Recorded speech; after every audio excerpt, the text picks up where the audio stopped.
परीक्षित उन्होंने पूरे विश्व को विजय प्राप्त की, पूरे विश्व के ऊपर शासन किया, एक देश के ऊपर नहीं, पूरे विश्व पे। जैसा यहाँ वर्णन है, महाराज परीक्षित ने सभी जो अलग अलग कॉन्टिनेंट्स हैं, सभी महाद्वीप, उस समय महाद्वीपों को वर्ष कहा जाता था, वर्ष। तो पृथ्वी 9 वर्षों में विभाजित थी और उन 9 वर्षों में से भारतवर्ष एक है। और इस पृथ्वी लोक को जम्बू द्वीप के नाम से जाना जाता है, आज भी हम कहते हैं जम्बू द्वीप भारतवर्ष से। तो इस प्रकार से इस पूरी पृथ्वी पे उन्होंने फिर से अधिकार प्राप्त किया, सभी को परास्त किया। हालांकि उनके पितामह अर्जुन भी इस पृथ्वी पर शासन कर चुके थे, युधिष्ठिर महाराज ने भी इस पर शासन किया था, परंतु वो नहीं चाहते थे कि अपने पूर्वजों की जो जीती हुई जगह है उसके ऊपर बैठे और सिर्फ उनका, लोग ये सोचेंगे तो सब पहले से दी गई है, इनकी क्या योग्यता। तो उन्होंने फिर से सभी राज्यों के ऊपर, सभी देशों के ऊपर अपनी जय पताका फहराई। सभी ने उनका शासन, उनकी सत्ता को स्वीकार कर लिया। यहाँ पर वर्णन है कि इस प्रकार से वो भद्राष्ट्र, केतुमाल, भारतवर्ष हैं और उत्तर और किमपुरुष वर्ष, इस समय पृथ्वी के अलग अलग भागों को, यूरोप, अमेरिका, इनको अलग अलग नाम से जाना जाता है। और उन्होंने सभी को परास्त किया। तो समझने की बात यह है कि पूरी पृथ्वी पर उन्होंने विजय प्राप्त की। अब दूसरे विषय को समझने का प्रयास कीजिए। आपके पास जितनी ज्यादा प्रॉपर्टी होती है, आप उतना ज्यादा उससे अटैच रहते हो और उसको छोड़ने में उतना तकलीफ होता है। यदि 1-2 रुपया है, कुछ खो गए या किसी को दे दिए तो कोई मन में तकलीफ नहीं होती, राइट। परंतु यदि 1 करोड़ रुपया आपसे कोई ले लेवे और फिर ना दे, कैसा लगेगा? रात दिन है, नींद की तो बात छोड़ दो, ठीक है ना? यस है कि नहीं?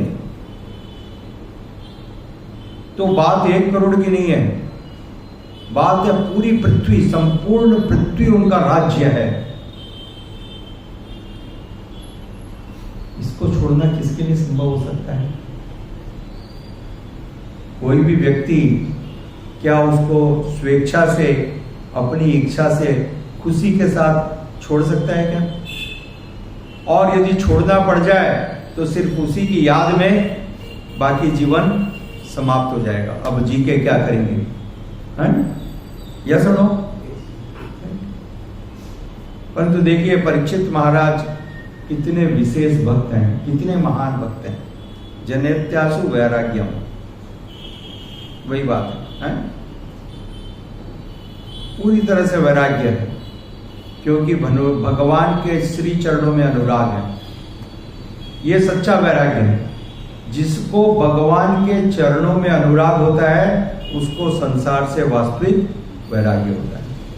तो इसका प्रमाण हमको इतना बड़ा यहाँ देखने मिलता है कि परीक्षित महाराज जो पूरे पृथ्वी के सम्राट हैं, राजा हैं, उन्होंने इस सारी पृथ्वी का राज्य स्वेच्छा से, बिना किसी दुख के साथ, बिना किसी अटैचमेंट के साथ यूं ही छोड़ दिया और बाद में इसके बारे में स्मरण भी नहीं किया। कहीं पर श्रीमद् भागवतम में ऐसा नहीं लिखा हुआ है कि वो उसको याद करके विलाप कर रहे थे, इसके बारे में कोई प्रश्न कर रहे थे सुखदेव गोस्वामी जी से, क्या करूं, कैसे करूं। No, he did not ask, he did not even bother, right? शास्त्र में लिखा गया है जिस प्रकार से, थोड़ी सी समझने में अटपटी लगेगी, सुबह सबको ही उठ करके शौचालय में जाते हैं, राइट? और शौचालय में आप अपने पेट को साफ करते हो, सही है? और बहुत सारा पदार्थ आपके पेट से निकल करके वहां पर गिरता है, जो रात भर आपके पेट का एक भाग था, आपके शरीर का एक हिस्सा था। सच है कि नहीं? और फिर आप हाथ धो करके कुल्ला करके बाहर निकलते हो। क्या आप उसके बारे में दिन में कभी चिंता करते हो कि मैंने सुबह त्याग किया? कभी विचार आता है? कभी मन में कोई दुख होता है? हा? नहीं होता।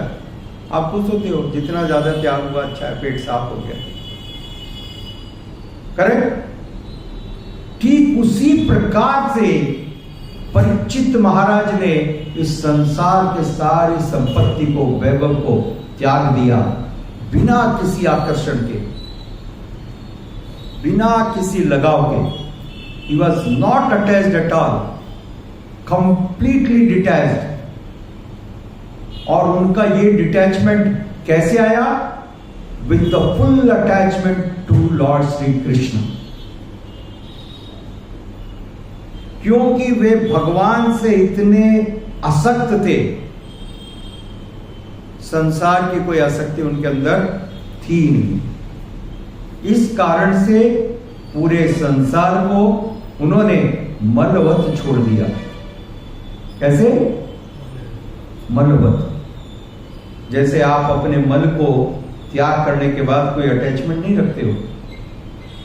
कोई भी व्यक्ति मैंने आज तक ऐसा नहीं देखा, साधारण व्यक्ति भी देखता है, नॉट अटैच्ड, वही मेरी है, कोई बोलता है क्या? नो। ठीक उसी प्रकार से परीक्षित महाराज ने पूरे संसार के राज्य को परित्याग कर दिया। किस काम के लिए? भगवान की दिव्य कथाओं, भगवान के गुणगान, भगवान की लीलाओं को सुनने के लिए।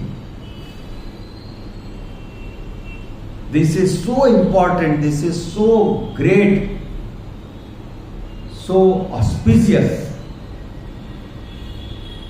कि इनका श्रवण करने समय उनको किसी भी चीज की कोई याद नहीं सताई। यदि हमारे से कुछ धन की हमसे छूट जाए या खो जाए तो भले हम यहां पर बैठे रहे, मन में प्रभु प्रभु, right? But there is no trace, लेस मात्र भी नहीं है उनके हृदय में। और धन को नहीं, अपनी इतनी सुंदर पतिव्रता पत्नी को उन्होंने छोड़ा, बच्चों को छोड़ा, पूरे अपने राज्य के निवासियों को छोड़ा, बिना किसी आसक्ति के। यह आदर्श। वो सारे कार्य कर रहे थे परंतु उनका अटैचमेंट किसी से नहीं था। जो भगवत गीता में भगवान ने बतलाया है, अनासक्त होकर के